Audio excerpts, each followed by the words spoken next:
With that, I am happy to introduce Linda Livingstone, the Dean of the School of Business, who will award the Distinguished Achievement Award. Thank you. Thank you so much.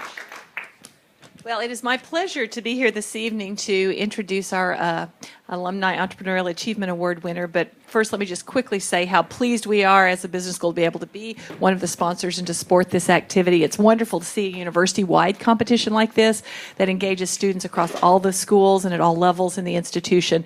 And it's wonderful to see how it's grown. This is my first year at GW, so it's my first experience, but I look forward to seeing that continue to grow and develop over the coming years. But now let's move on to the Distinguished Entrepreneurial Achievement Award. A little bit of background on the award.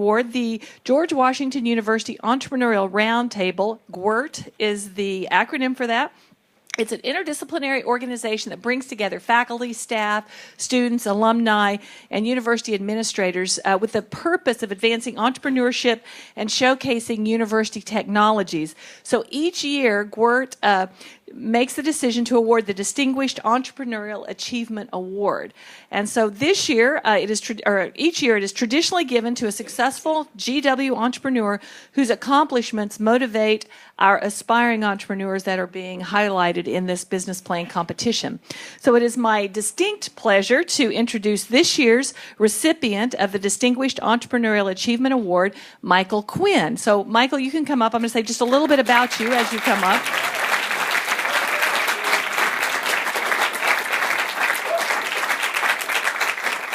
Those of you that were being judged today recognize Michael since he is one of the judges. So obviously he's very committed to entrepreneurship and to supporting the work that we're doing here with our students. But in addition to that, he has over 20 years of experience in capital raising and mergers and acquisitions, has led M&A and debt and equity financing in a variety of sectors.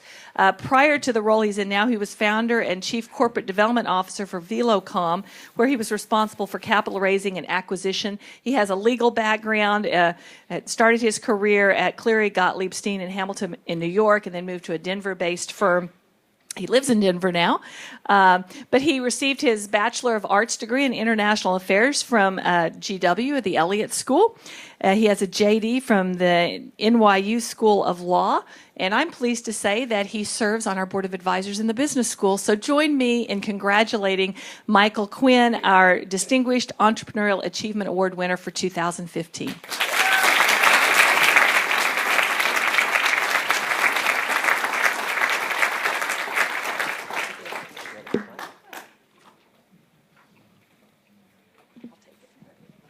Thank you, Linda. Kind of surprised. Can you hear me all right? Asking all these questions of these bright young entrepreneurs today, my voice is gone. But I'm a reluctant entrepreneur. And those of you who are lawyers know that lawyers are the most risk-averse people in the world. So I'm kind of an entrepreneur by accident. I started my career as a lawyer doing a lot of venture capital work, private equity work. I really wanted to be a CIA agent. That's why I came to GW and before it was the Elliott School. And I passed all the tests, and as my college roommates will attest to, I went for the interview, and they said, boy, you did great, but you're really too immature. So I said, okay, and if I went back today, they would probably say the same thing. I think the reason I've won this award is 2 years ago, Jim Chung asked me to be on an entrepreneur panel, and he made the mistake of doing it during our alumni weekend, and I came with one of the most raging hangovers of all time, but managed to get through and answer lots of questions. So, my career is, again, I was a lawyer. I was in Chile working on the largest leverage buyout ever, and our client could not figure out the business model. So I said, look, let me do it. Next day, the CEO comes in. Everybody's been up all night. Hey, this business model's great. Who did it? CFO looks down and goes, our lawyer did it. Guy said, are you kidding me? That's awful. That next day, I got a call from 2 private equity clients. Said, hey, you represent the government of Brazil, you represent the government of Argentina. We're starting a telecom company. I said, when can I start? So advice is, when you're insulted, you need to make a move. So I thank that guy every time I see him for insulting me. So we went on a company that's called Velocom. We started a company in Brazil called Vesper. We raised $2 billion. We built out a wireless network all over Brazil. We built out a data network in Argentina and Colombia, and now it's owned, like everything else, by Carlos Slim. And he's doing a lot better at it than us. And I was going to take a year off because for the first 2 years, commuting from Denver to Sao Paulo every week was kind of a drag. I missed the first 2 years of my kid's life, which he still reminds me every time he runs out of money, hey, you owe me. And so, but all of my private equity guys said, hey, you did such a good job, why don't you come and start a bank and we'll set you up. So 14 years later, I've got some great partners. We've done $8 billion worth of deals. And sometimes you get lucky because we did the first cloud deal ever about 7 years ago. We sold NGT to Comcast, and we are the world's cloud communications bank now. So every deal we get, we never do any marketing. People just call us. You know, that's one of the things for an entrepreneur. One of the few lessons I learned. Number one, stick to what you know. I know telecom. I know media, and I can fake it in technology. Don't ever do anything else. Second is stick to your strengths. I'm a good negotiator. I'm good at raising money. But we have a rule at Q Advisors, both in our San Francisco office, in our Denver office, never let me near an Excel spreadsheet. It's dangerous. The third thing is you got to have a rock. Being an entrepreneur, as you young folks will know, it's stressful. We were near bankruptcy at Velicom I don't know how many times. Even with $2 billion, it goes really quickly, I'll tell you. There's a lot of sleepless nights. And I want to thank my wife, Krista, because I wanted to quit about 7 different times. And she said, no, I really like when you're not home. So really get back down to Brazil.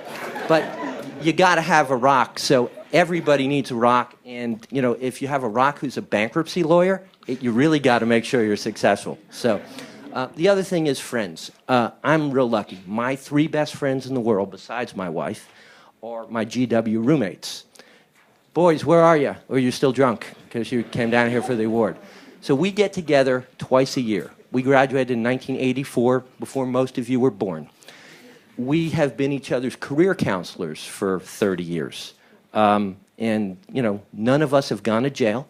None of us are bankrupt. So that's pretty good. So having a support group is really helpful.